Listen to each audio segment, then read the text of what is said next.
Got it. You can hear me now, right? Yeah. Perfect. Good morning, guys, and thank you for sacrificing a perfectly serviceable Thursday morning to listen into my presentation on what will be, hopefully very soon, the second chapter of my dissertation. Let's hop right in. Have a look at this. So the paper is officially titled Firm Death, already indicating that we are dealing with reasons for companies that basically stop existing. I'll elaborate a bit more. I have some serious support on this paper. Chris Colvin, Abe, and Philip, all very accomplished economic historians in their own right. Let's jump in. I want to start with briefly elaborating why we are doing this. So we think that understanding the reasons why companies fail, that this is super important.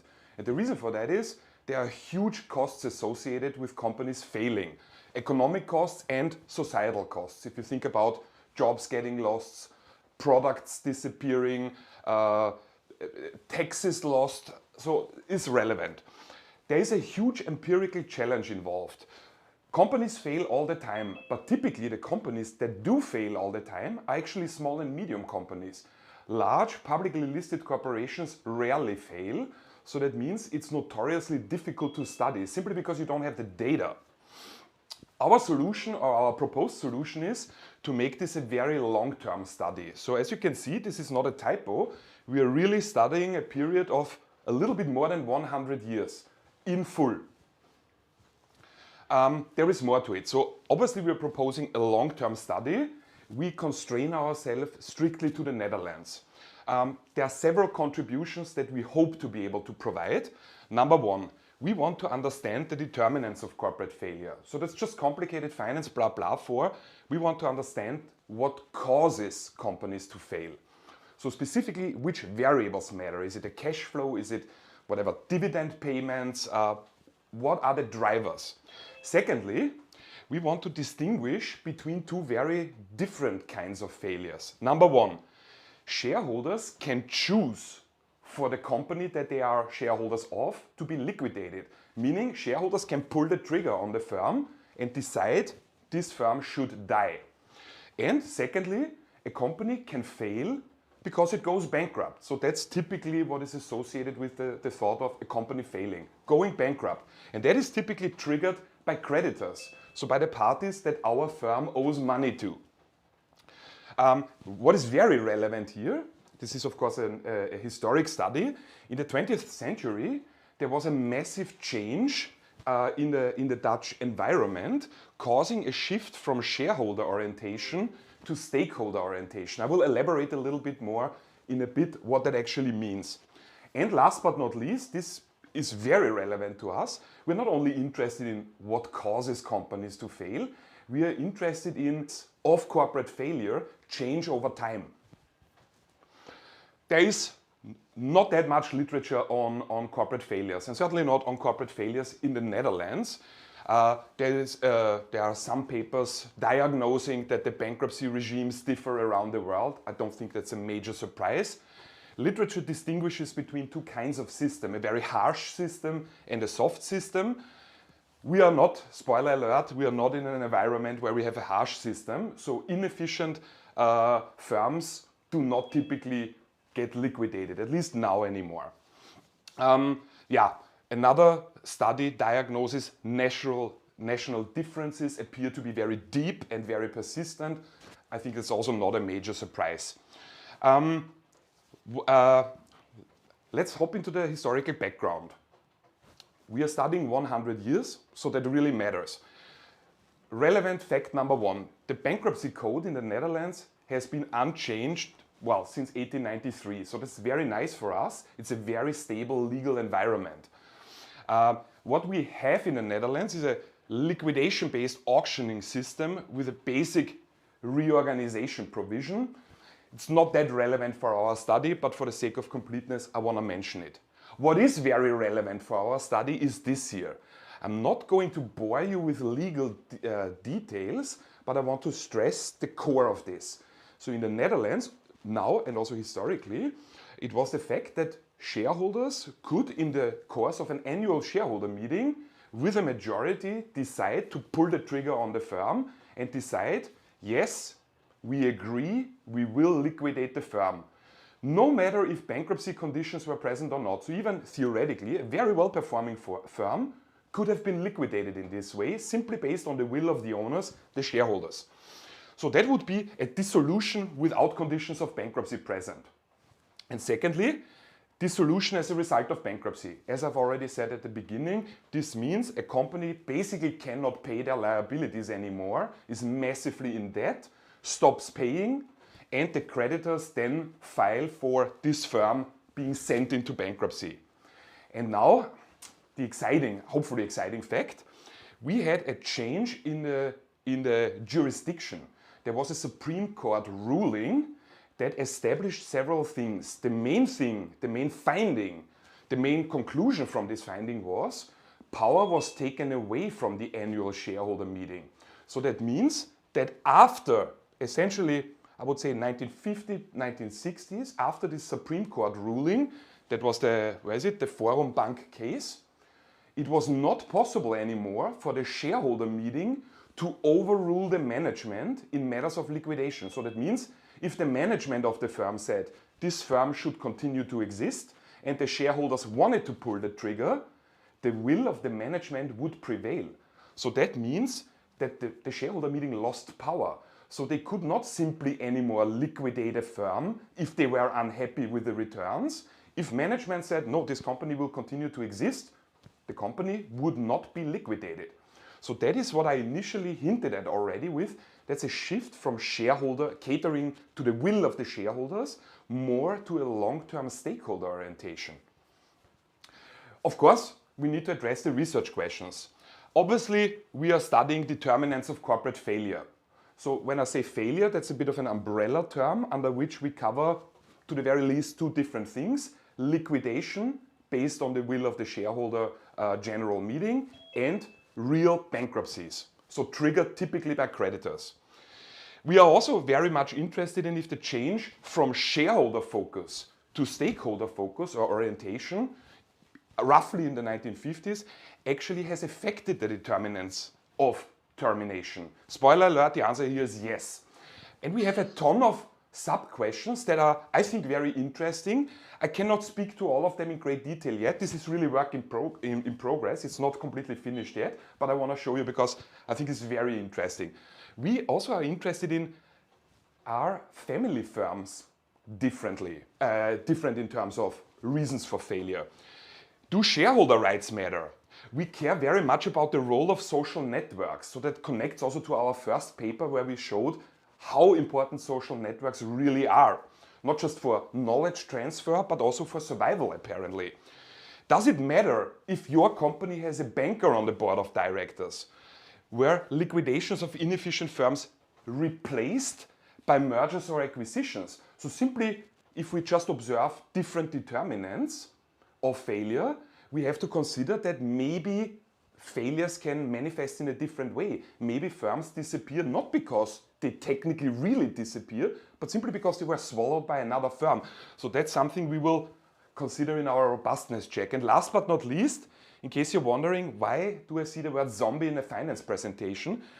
This is something I would love to elaborate on, not in this presentation, but if you want to know more, ask me afterwards. My friends very often, when we speak about my research, try to be very kind to me and show interest, but I feel the vibe is, it's very cute what you're doing, but I mean, who cares what happened 100 years ago? So basically hinting at, is there a practical relevance to what you're studying? Or is it like some sort of, I almost want to say a brain jerk off, like a Sudoku, that's fun but meaningless? If that is a thought in your mind, or at least in this direction, ask me about zombies. We have collected extensive data. I don't want to bore you with details, but I will anyway. We have collected data of listed firms, failing firms, not failing firms, over roughly 100 years. We have used a ton of historic documents for that. First, about the failing firms, we figured out for each firm the reasons why they lost their stock listing, the reason why they disappeared, liquidation or bankruptcy. We collected a lot of data on non-failing firms so that we have a group to compare to. We have, of course, included accounting data, I mean balance sheet income statements for every single firm.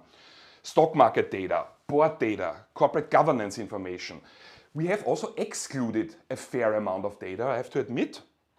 We have, of course, excluded data between 1940 and 47 to account for the fact that World War II happened with serious economic repercussions. So eventually, we ended up with a sample of roughly 1,000 unique firms across the whole century.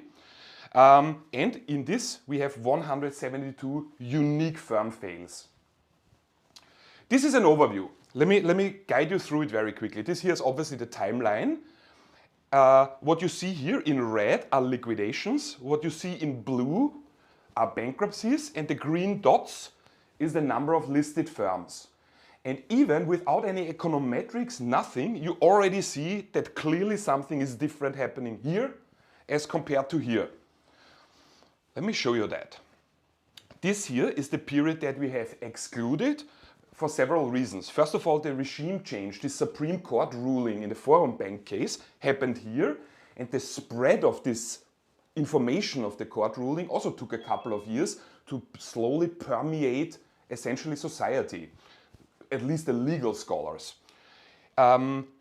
We have, of course, the Second World War and the after effects, and early in the 60s, all companies that were predominantly operating on the Dutch East Indies, so the colonies, were expropriated.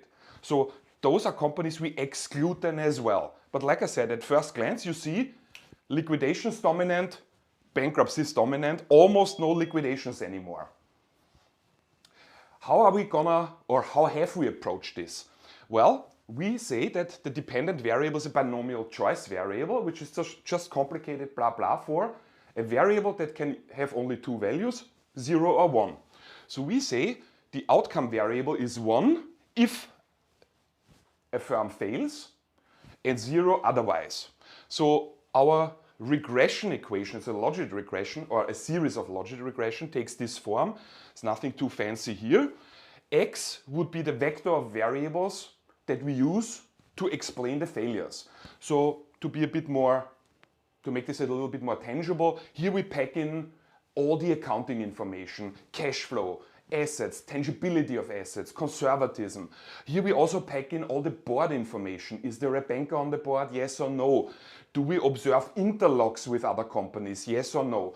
So this here is not just one variable, it's a huge series of variables really. This is our output table, just so you see what we're doing. Column 1, 1900 to 39, models all the failures, regardless of bankruptcy versus liquidation, all of them. Second column, again, this focuses on the first period till 39, where essentially, based on the World War II, we cut off here, models only liquidations, so shareholders pulling the trigger. Third column models bankruptcies, so really creditor-induced bankruptcies. And the last column here shows only failures in our second period. Let me go back in case you're wondering, wait a second, that's inconsistent. What about here liquidations versus bankruptcies? Let me go back very quickly. There is nothing else to model really here. We don't have enough liquidations that we can grab them econometrically. So we zoom in here on exclusively bankruptcies because failures in this period are bankruptcies. Let me show you what we found. Like I said, this is preliminary. There's plenty more to elaborate on, just a couple of highlights. So in the first period, 1900 to 39, we found mainly liquidations and very few bankruptcies. What do they have in common? They have in common that they have very low profitability metrics and low dividend payments. So the lower the profitability and the lower the dividend payments, the higher the failure probability. And as you've seen, failure in the first period predominantly means more liquidations. Larger boards make failure or liquidations more likely. So I would understand if you want to ask me about this. Why is that? I have to be honest with you, I cannot really explain it yet because literature seems to have a mixed opinion. This is a quote. The Dutch two-tier board structure was used to reduce risk, yet could give rise to potential conflicts of interest. So it's a bit almost like a Barnum statement. It seems no matter what I find, more likely or less likely, I can justify it with the board size. So clearly that needs a little bit more work. And we found, and that's very interesting, we think, certain governance mechanics reduce the probability of failure or liquidations. When a firm is a family firm, lower probability of liquidation, and it makes sense because there are people that care about their firm. It's not just a vehicle to maximize shareholder wealth, it's the company of our family.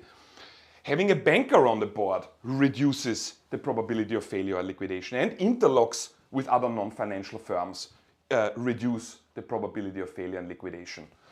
And what happened after this really groundbreaking, regime-changing Supreme Court verdict in the Forum Bank case? Obviously, we find fewer failures. We find very few liquidations. So they are in fact so few that we cannot model them properly anymore. We find mainly bankruptcies. We also find, remember, one of our research questions is, have the determinants of firm failure changed? Yes, we find now that different variables increase the probability of failure. In the second period, failure refers almost exclusively to bankruptcies. We find that leverage matters. So leverage is complicated finance, blah, blah, for outstanding long-term debt. So companies that are basically massively indebted are more likely to go bankrupt. We find that profits do not matter that much anymore, but high dividend payments seem to matter. And we find that companies are less likely to fail if they have a lot of tangible assets and a high market value. The high market value, I feel, is self-explanatory. Tangible assets, because maybe not everyone here is a finance person, simply means assets that you can touch, land, building, machinery, not intangibles like patents and copyrights and goodwill. The reason why this reduces bankruptcy probability is if you have a tangible asset, banks like that, because if it's tangible, you can use it as a collateral, as a security. So that means it basically provides the bank that provides you, your firm, with funding, with more security. Our conclusion is, preliminary conclusion, we observe that yes, there are measurable effects of the changing corporate purpose. And corporate purpose, you have to understand in this context, the shift from the purpose of satisfying, enriching, catering to the shareholders, the purpose changed to a more stakeholder-oriented view. Not only the shareholders matter, but also employees, society as a whole, suppliers, customers. So yes, there are measurable effects. Boom. Guys, thank you very much for your attention. I'll be happy to answer your questions. Or let me rephrase, I will be happy to attempt answering your questions. Florian, it's Felix, also from the finance department. Very sorry I have to leave in like 10 minutes to a finance meeting with my supervisor. But I was just curious about, from the 1990s onwards, you see a big shift towards private markets from public markets. It's getting more sophisticated.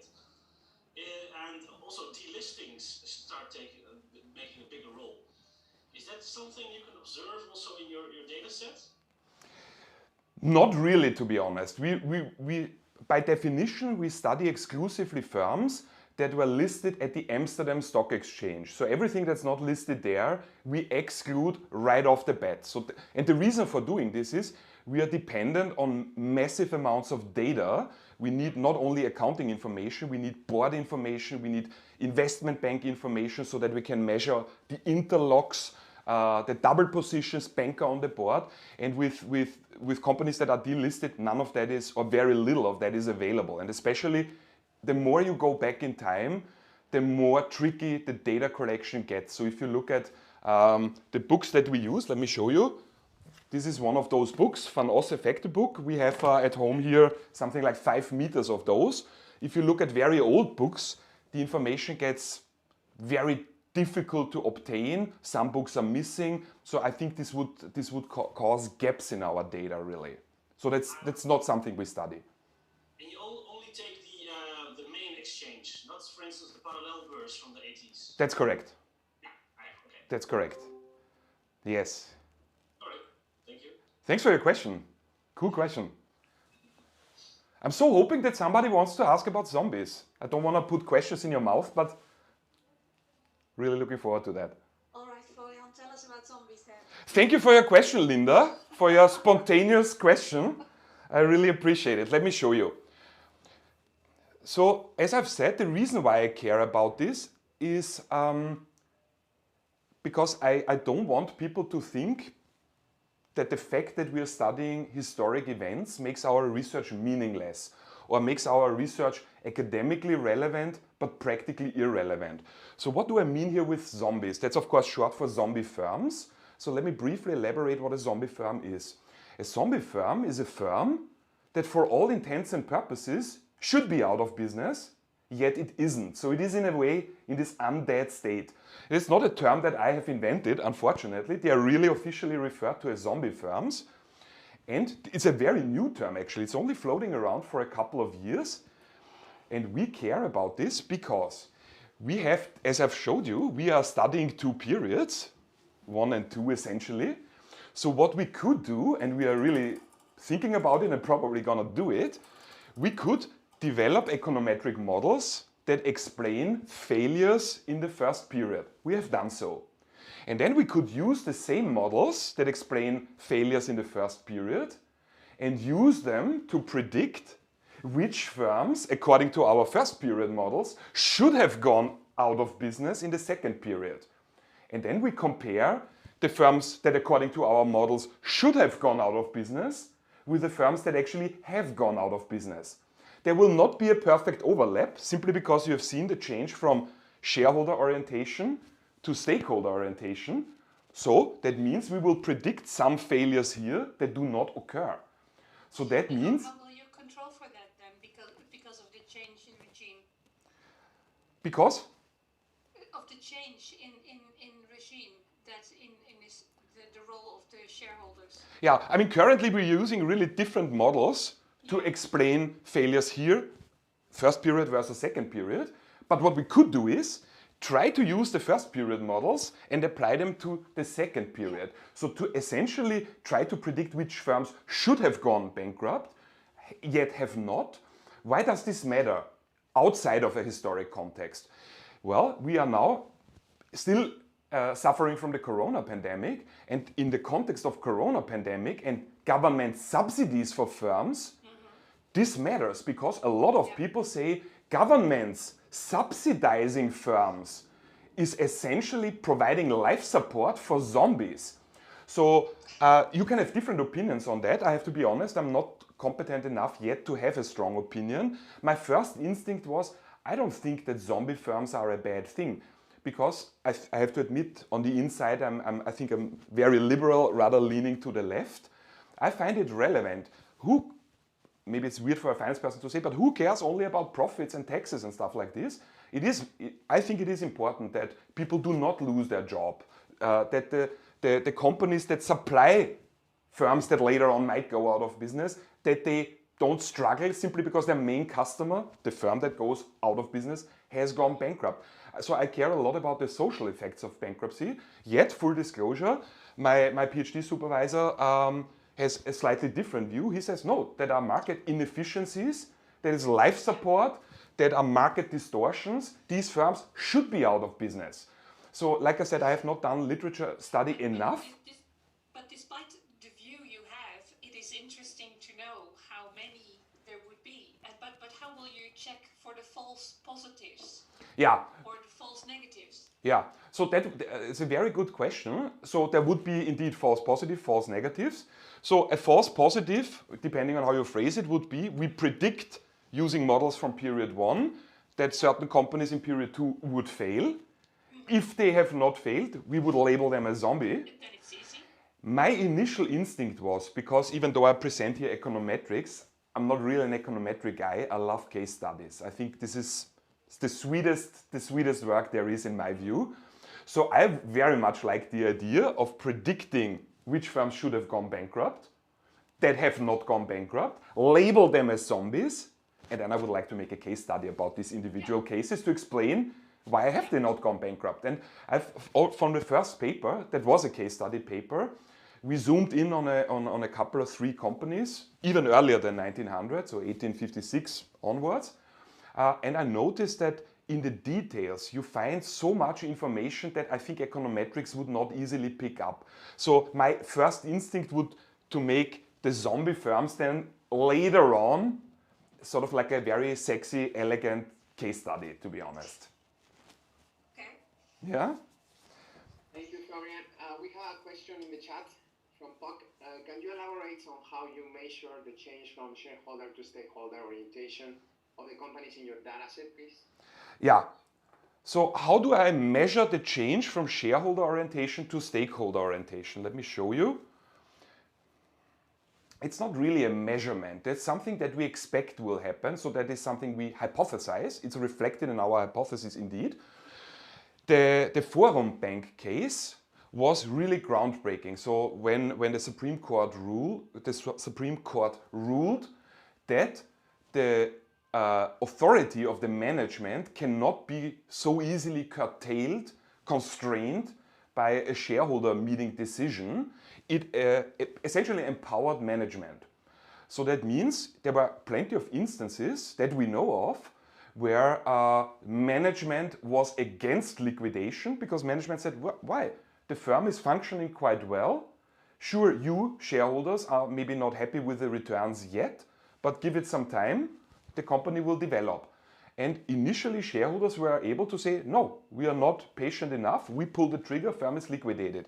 And after the Forum Bank Supreme Court verdict, management was empowered to overrule literally the decision of the owners, the decision of the shareholders to liquidate. So that is not a matter of measuring it, that's a matter of legal reality. The court verdict, there's no doubt about it, changed how powerful management was as compared to the general shareholder meeting or the decisions made at a shareholder meeting. And therefore we hypothesize that the purpose of companies have shifted. And like I said, like I showed, without econometrics, so the Forum Bank case happened here, and you see liquidations very, very dominant here, liquidations almost not existing here anymore. So the shift, the paradigm shift, or the regime change, I should probably say, is already in the descriptives relatively evident. So we do not measure directly the change in purpose, we infer it from the legal consequences of a Supreme Court ruling, if that makes sense. Does it make sense?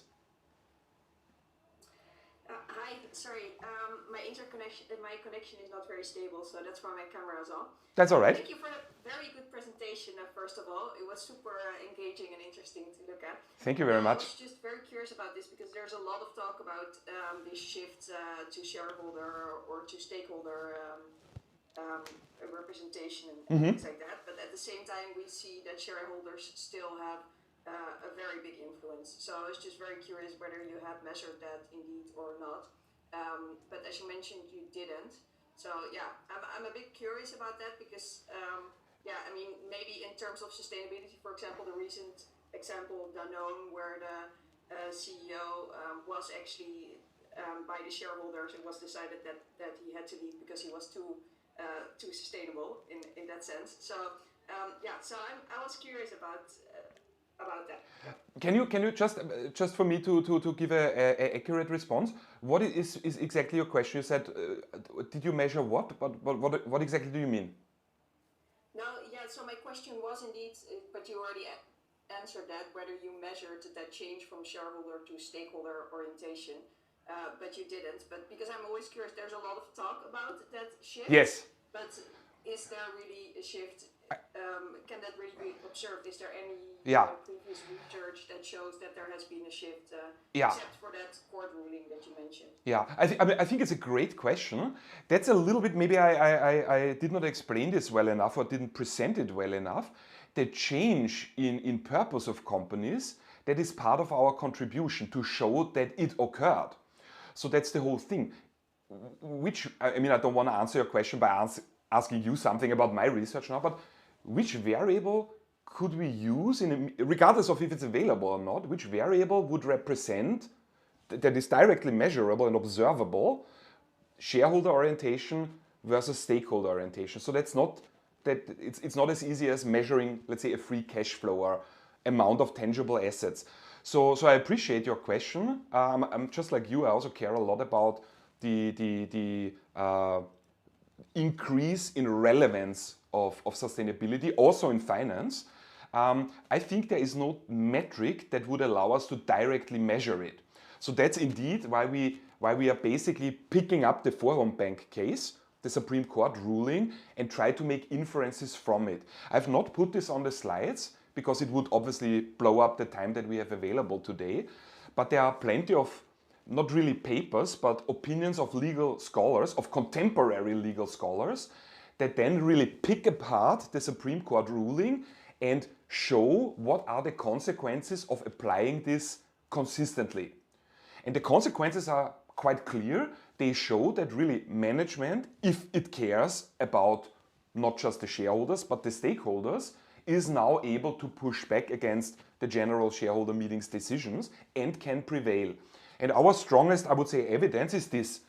The descriptives of first period compared to the second period. I have to admit, I'm not standing here saying this is fact. I'm not saying we have proven that. Obviously, there is no proof. Falsification instead of verification. But I would say we have strong statistic evidence that suggests, that seems to indicate that something has changed from first period to the second period. And everything that we have found so far supports that the change, this regime change, directly translated to essentially a change in purpose, and it manifests in this way. Almost no liquidations anymore. Why not? Because shareholders cannot simply pull the trigger anymore. Does it make sense in the context of your question what I'm saying? Yes, thank you very much. And congratulations again on a great presentation and interesting research. Thank you very much. I appreciate it. Thanks. So we have a question now from Annabeth. Yeah. After the minutes. Thank you for the presentation. I also had the pleasure to download a few years ago a lot of CBS data from 1900 until now, and you see quite some nice dynamics in that. So in that regard, I had two clarifying questions, which is more on sensitivity analysis. Mm-hmm. So you show the number of AEX companies listed, and you see that that number is lower in the second period. Mm-hmm. Did you check your results for the percentage of failures rather than number of failures? So that is my first question. And the second question is, are there any theorizable other effects that could explain why failures took place? For example, are other sectors highly presented in the second part of the sample, etc.? Yeah, so both questions I really appreciate. Thanks, that's very in-depth. So in the context of our analysis, that's still ongoing, so we are not done yet. We have considered all kinds of different aspects. To be honest, I cannot from the top of my head answer your question now about if we consider the percentage versus absolute numbers. My instinct is yes, because we did a lot of detailed work, but I'm not very confident in that answer. Can you remind me, what was the second question again? Just on control variables. Oh yeah, sorry, yes, control variables, industry, yes, sorry. So yeah, we have of course packed in a lot of control variables, GDP and so on. So yes, there's plenty of that. And you mentioned in your question already maybe industries. That's really cool that you bring this up. It took me, honestly, I don't even want to say weeks, months to think about, yeah, wait, there could be difference between different industries. So what we have done, we have really all companies that we have really assigned them industry codes so that we can distinguish between heavy industry, whatever. So I think we have 5 categories of different industries so that we have really certain buckets, certain labels, but not so many labels that the number of companies in each bucket is so small we cannot do anything with it anymore. So we indeed are also checking for that if there are differences between the different industries. The most important sort of almost outlier would be what I have already mentioned, that we have excluded companies, Dutch companies, plantations typically, that were operating on the Dutch East Indies because they were expropriated, I think from the top of my head, in the early 60s. So these companies have failed, but for completely different reasons than what we are looking at. That was essentially a political decision, I would say, expropriated by the government, and they have stopped existing. So we have plantations in the first period full because they were operating like normal firms, but from the beginning of the second period on, we've completely kicked them out, completely, to make sure that they don't distort our results. Because like I said, for all intents and purposes, plantations could have been in the best of health, yet would still have disappeared here, but for other reasons that has nothing to do with the economic environment or their own economic performance, has nothing to do with stakeholder or shareholder orientation. That was, I would say, essentially a political decision. So that's really excluded. Okay, thank you. You're most welcome. So we have time for one last question, Philippa. Yeah, so I'll try to be quickly. So first of all, thank you so much for your super energetic presentation. It was amazing to see you presenting. Thank you. And yeah, in the follow-up of Buck's question, I was wondering because the data is from the Netherlands, right? So I have two questions. One is, we know that this shareholder capitalism model, everything started more or less with Milton Friedman, so 70s. And it's, from what I study, it's almost handing now. So now we have like more people talking about stakeholder capitalism and giving attention to stakeholders and everything. Mm-hmm. So I was wondering if your like inference, if taking that court decision, if we can infer that, right, that decision really changed the things from shareholder to a stakeholder perspective. So I was in doubt that we can really infer that. And I have another question that is, do you think, of course, I believe you don't have an answer for this, but in other countries, things can be really different because, for example, in France, we saw like 1 year ago, the CEO of Danone was just put out because he was paying too much attention to stakeholders and being too sustainable, and the shareholders put him out. Mm-hmm. So this is a completely different thing from what we are seeing here. So I was wondering if there are, as Annabeth was asking, other causes to this change in paradigm. I mean, good question. So to address your second question maybe first, where is it?